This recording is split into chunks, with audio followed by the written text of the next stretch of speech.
Nine circle का है। आज हम कर रहे हैं the sum of either pair of opposite angles of a cyclic quadrilateral is 180 degree.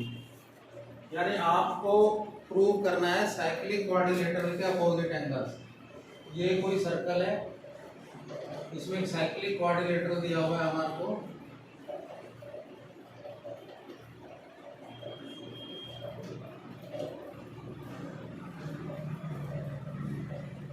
ये साइक्लिक क्वाड्रिलेटरल है, ये सेंटर O है।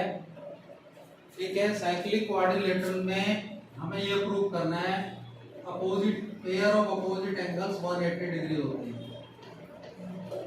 दैट मीन्स गिवन क्या है हमारे को? गिवन है a cyclic quadrilateral ABCD having center O। ठीक है, टू प्रूव क्या करना है हमारे को? प्रूव करना है angle A plus angle C is equal to 180 degree and angle B plus angle D that is also equal to 180 degree. Now अब हम इसमें कंस्ट्रक्शन कर देंगे। इसमें क्या करेंगे, आप D को O से मिला देंगे और O को B से मिला देंगे। ये हमारी कंस्ट्रक्शन हो जाएगी। Construction join OB and OD। ये O से B को हमने ज्वाइन किया है, O से D को हमने ज्वाइन किया। अब आपको इसमें ध्यान से देखना है, जो सेंटर है हमारा सेंटर O, सेंटर O पे एक एंगल ये बन रहा है और एक एंगल इधर बन रहा है। ये ध्यान से देखिए, सेंटर के ऊपर, सेंटर के ऊपर जब भी एंगल बनता है, यदि हम इस वाली आर्क की बात करते हैं BD की, तो BD आर्क जो है इसने सेंटर पे एक एंगल बनाया है और इसी आर्क ने सर्कल के रिमेनिंग पार्ट पर एक एंगल बनाया है। और ये थ्योरम आपने पढ़ी होगी, angle subtended bye an arc at the centre is double the angle subtended bye it at the remaining part of the circle.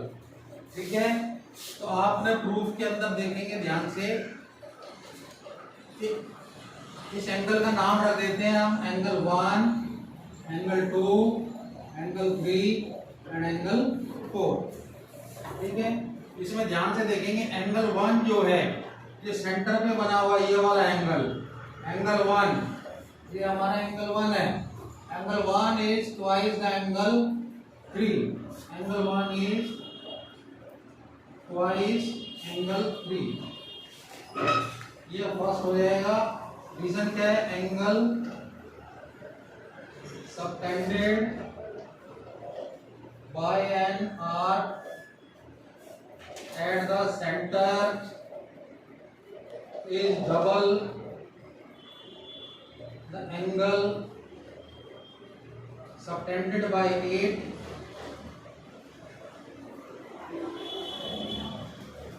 at the remaining part।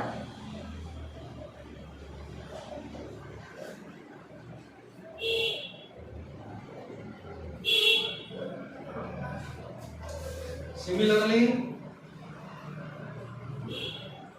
आप देख रहे हैं, सिमिलरली इधर देखेंगे एंगल 2 सेंटर पे बन रहा है, एंगल 2 अपोजिट एंगल बन रहा है एंगल 4। तो एंगल 2 जो है दैट इज इक्वल हो जाएगा ट्वाइस ऑफ एंगल 4। ये सेकंड इक्वेशन हो गई आपकी। अब इसमें ध्यान से देखेंगे, सेम रीजन चलेगा, angle subtended bye 8। Now adding 1 and 2 दोनों इक्वेशन को ऐड कर देंगे। आपने देखा फर्स्ट इक्वेशन में angle 1 is twice of angle 3 है, ये एंगल 1 है, इसका डबल हो जाएगा एंगल 3 के। और ये रीजन है angle subtended bye an arc at the centre is double the angle subtended bye it at the remaining part of the circle. Similarly इस साइड देखेंगे, सेंटर की दूसरी साइड ये एंगल 2 बना हुआ है और इसके सामने एंगल 4 बना हुआ है, तो एंगल 2 इक्वल टू हो जाएगा ट्वाइस ऑफ एंगल 4।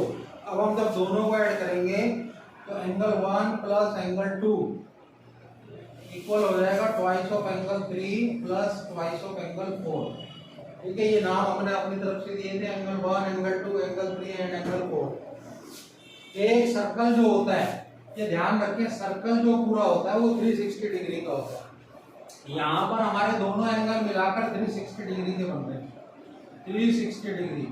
इधर से 2 कॉमन ले लेंगे, दोनों के साथ 2 है, 2 कॉमन लेंगे, एंगल 3 प्लस एंगल 4। अब एंगल 3 और एंगल 4 को रोक लेंगे हम, एंगल 3 प्लस एंगल 4 इक्वल हो जाएगा 360/2। यदि हम इसको डिवाइड करते हैं 2 से, ये आ जाएगा 180 डिग्री।